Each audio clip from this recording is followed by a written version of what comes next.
A paz do Senhor aos irmãos, a paz do Senhor à igreja, do Senhor Jesus, dando continuidade à maior escola, a escola bíblica dominical, a maior escola do mundo, norteados pela revista da CPAD, com o nome A Raça Humana, Origem, Doutrina e Redenção.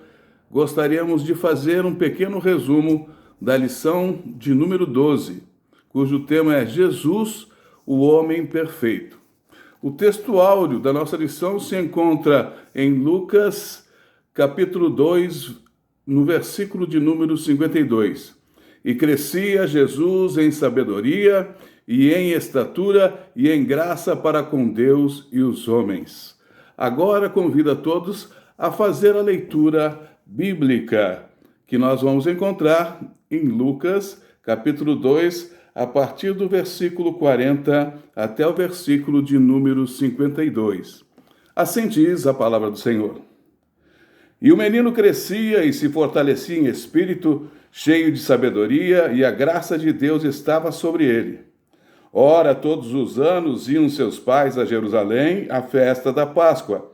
E tendo ele já 12 anos, subiram a Jerusalém, segundo o costume do dia da festa.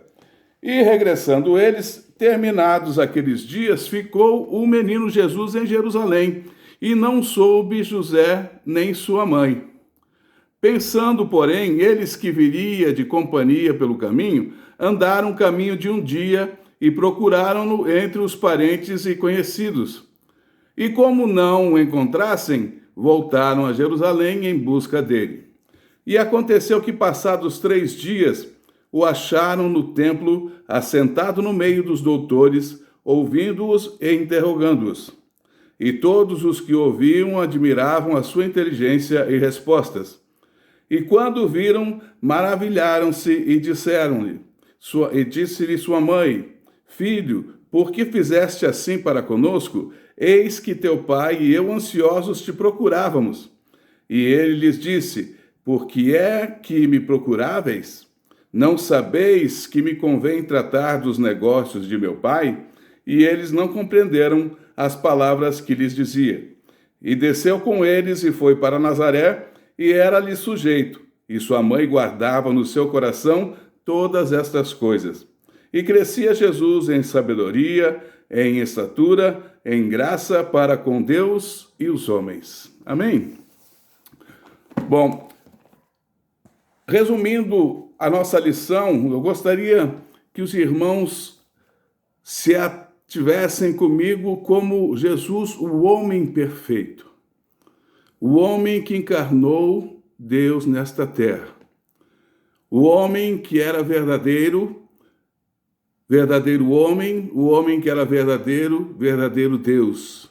O Senhor Jesus é igual ao Pai e semelhante a nós. Por que nós somos iguais a Jesus, mas Jesus não é semelhante a nós? Jesus é Deus. Foi concebido diferente dos homens, e Jesus, sendo homem perfeito, não peca. Por isso, ele é diferente, de certa forma. Mas Jesus é verdadeiro Deus, ao mesmo tempo que é verdadeiro homem. Jesus não é meio Deus, nem meio homem. Jesus, porém, é totalmente Deus e também totalmente homem. Mesmo Jesus sendo chamado de unigênito de Deus, ele é Deus, assim como o Espírito Santo é Deus. E os três são uma só pessoa, a pessoa de Deus. Jesus Cristo é a fonte da vida. Tudo depende dele. Daí sua deidade. Porém, ele, o Senhor Jesus, é autoexistente. Ele é Deus. Não depende de nada para existir. Mesmo Jesus sendo chamado de unigênito, ele é Deus, assim como eu já falei. Ele é santo e ele é Deus, assim como o Espírito Santo também é Deus. Os três são uma só pessoa. Ele é onipresente, ele é onipotente, ele é onisciente. Onipresente porque está em todo lugar, onipotente porque todo poder é dele e é emanado por ele. Onisciente é porque ele sabe de todas as coisas. Deus, Pai, Deus Filho e o Espírito Santo também são imutáveis como Deus, né? Na sua imutabilidade, a gente pode afirmar que eles não mudam, que eles não se contrariam. Tanto o Pai, quanto o Filho, quanto o Espírito Santo, enquanto Deus, enquanto sempre são Deus, eles não mudam jamais. Eles não podem mentir, eles não podem voltar atrás. Estes são apenas alguns dos atributos que demonstram a grandeza e a perfeição de Deus. E esses tais atributos dos quais eu já falei, onipresença, onipotência, onisciência e a imutabilidade, só pertencem a Deus. O homem não consegue estes atributos, o homem não tem estes atributos, nem o diabo pode ter estes atributos, nem os anjos podem ter estes atributos. Apenas e somente apenas o Deus Pai, o Deus Filho e o Deus Espírito Santo, a Trindade, um só, único Deus. Jesus Cristo, nascido de mulher, sua mãe Maria, foi concebido pelo Espírito Santo, nasceu como homem, encarnou na terra como Filho de Deus, portanto não se esvaziou da sua divindade. Antes da sua encarnação na terra, como homem, o povo de Deus naquela época já sabia que o Messias estava por vir. Mesmo assim, apesar de todas as evidências, rejeitaram a Jesus. Não ligaram para Jesus. Verificaram que todas as maravilhas que ele fez, mesmo assim, não o identificaram como o Messias. Jesus, antes de nascer, ele já era. Ele era Deus, ele é Deus, ele se achava com Deus, ele era o Verbo, ele era o haja de Deus, participou da criação de todas as coisas. Sem o Verbo, nada do que existe existiria, e o Verbo é Jesus Cristo. No Antigo Testamento, a sua vinda a este mundo já estava prevista.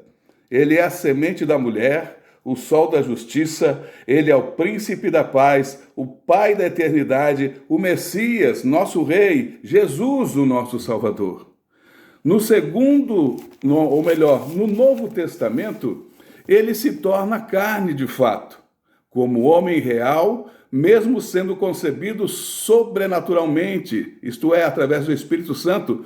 Desde o seu nascimento, provou as nossas dores, provou os nossos sentimentos, os nossos incômodos, teve fome, teve sede, chorou, agonizou, ficou triste. Na verdade, passou por todos esses sentimentos que estão dentro de nós, que nos acompanham. E todos esses sentimentos vêm de Deus, e todos os sentimentos são Deus. Aprecie desta forma: se Deus é amor, nós somos apenas amor. Se Deus é o próprio amor, nós podemos apenas ter amor, porque Deus é o amor total. Se nós somos tristeza, nós temos tristeza, Deus é a tristeza pura. Deus pode emanar as suas emoções como coisas que só Ele pode ter. Deus é o amor, o puro amor. Todo tipo de amor é Deus. Deus é o próprio amor. Nós apenas sentimos o amor de Deus. Nós apenas podemos dar o nosso amor. Nós apenas podemos dizer que temos amor como um sentimento dentro do nosso coração, mas Deus é o próprio amor. É dele que emana todo o amor do mundo. Como o homem era semelhante a nós, pois tinha corpo, alma e espírito. Então Jesus Cristo, a semelhança do homem com Jesus Cristo é essa.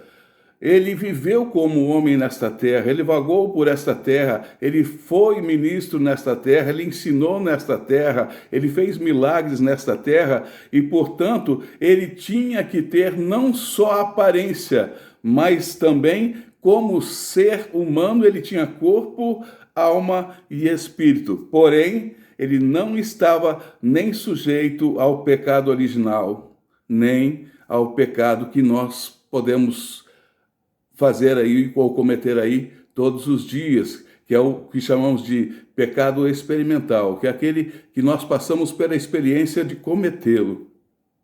Jesus veio para ser a plenitude dos tempos.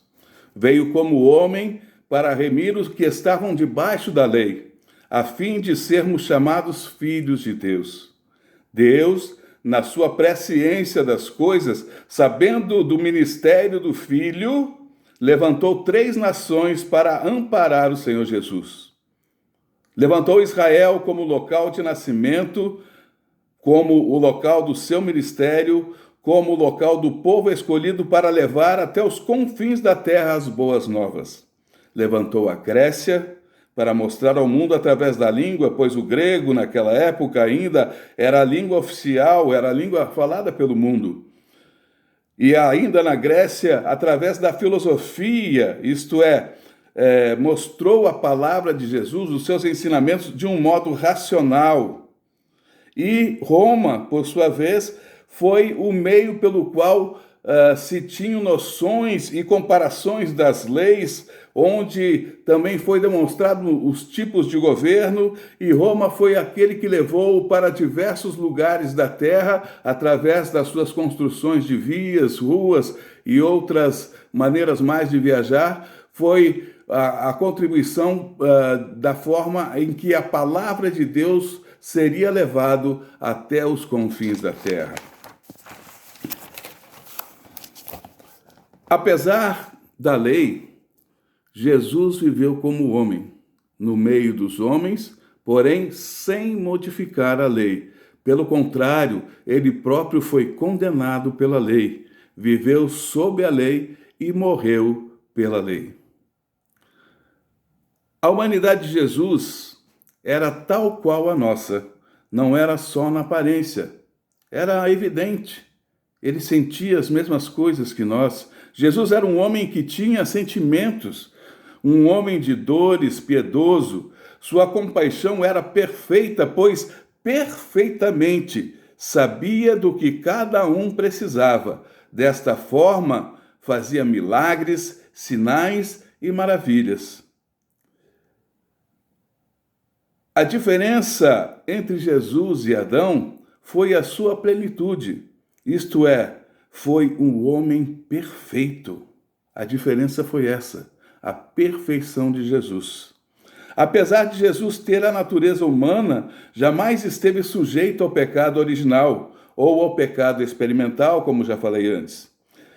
Em Hebreus capítulo 7, no versículo 26, diz assim: porque nos convinha tal sumo sacerdote, santo, inocente, imaculado, separado dos pecadores e feito mais sublime do que os céus.